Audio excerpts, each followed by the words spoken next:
Good afternoon, ladies and gentlemen. On behalf of Cupid Ltd, I would like to welcome you all for attending the Q3 FY20 earnings call. Today, this third quarter was very remunerative quarter for Cupid Ltd with top line of about 43 crn. The profit after tax of 10.21 crore as compared to the same quarter a year ago where the top line was about 10 crore and the bottom line was just over 2 crore. Now in terms of the order book, we have a very healthy order book for a total of 160 crores worth of orders including 88 crore of confirmed orders and 72 crore of orders in the pipeline. We plan to dispatch the maximum possible order during the fourth quarter until March 31st, 2020. In terms of the future prospects for business, we are looking at the same level of performance in quarter 4 as we have done it in quarter 3. And the fact that the demand for condoms is increasing due to the prevention of unintended pregnancies and also to prevent the spread of sexually transmitted infections STIs including HIV. The prospects for a company like Cupid going forward is quite bright. Looking at the future, we are constantly trying to improve our order book further and also trying to expand our business into new geographies throughout the world. First of all, the international orders come from 4 different sources of funding. Number 1 is the WHO and UNFPA, which is United Nations Population Fund, and their financial contribution is coming from different international donors and also some of the national governments. The other major source for orders are the tenders floated by large buyers from countries like Brazil, South Africa, Tanzania and India.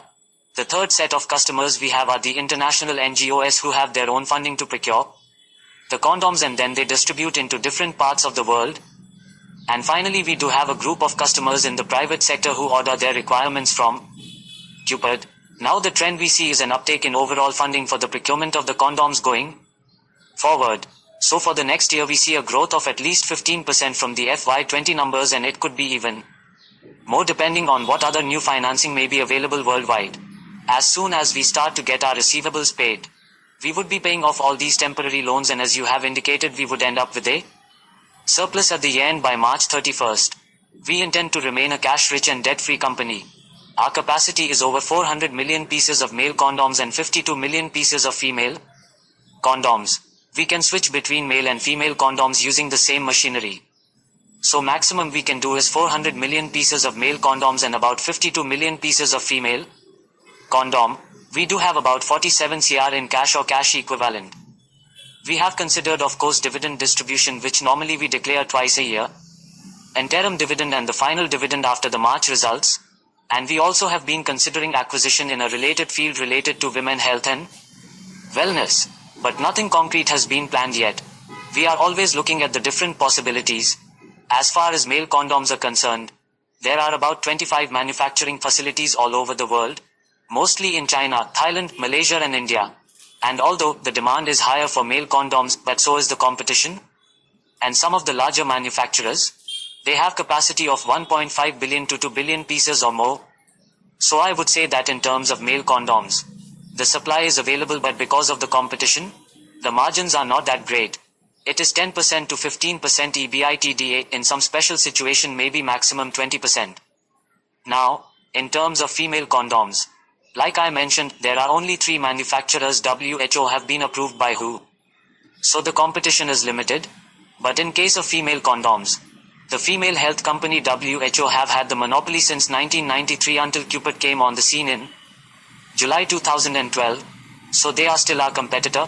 I would say that the scope in female condom, both top and bottom line, is far greater.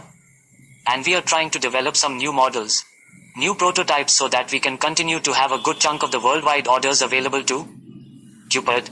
In terms of the expansion plan, we just completed a 40% increase in production at the end of March 2019, and depending on how the demand scenario shapes up, right now for at least 1 year, we do not have any plans to expand further.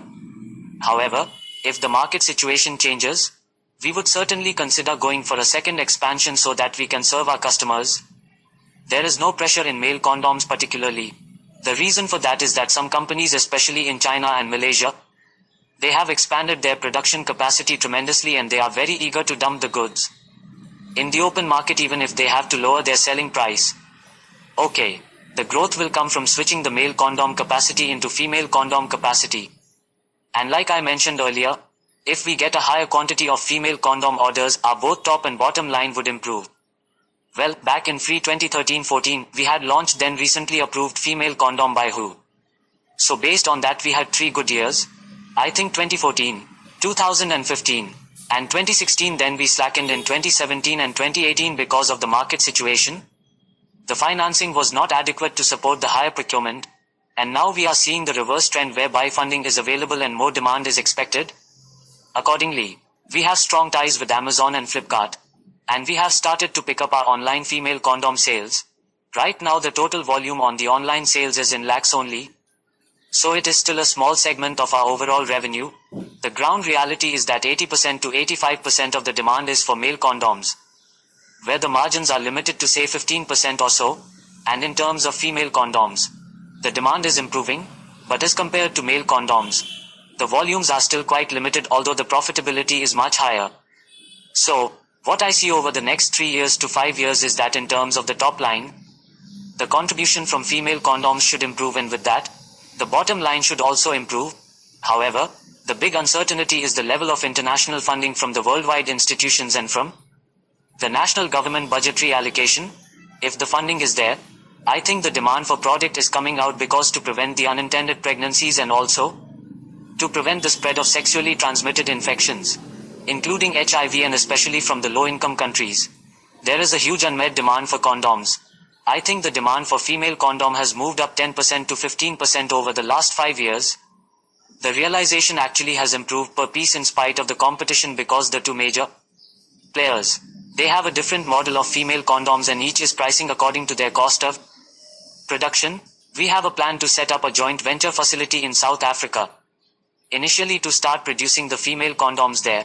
We are in the process of discussing our technical and financial proposal with the Department of Treasury and Department of Health in South Africa, and we hope to get some feedback by April 2020.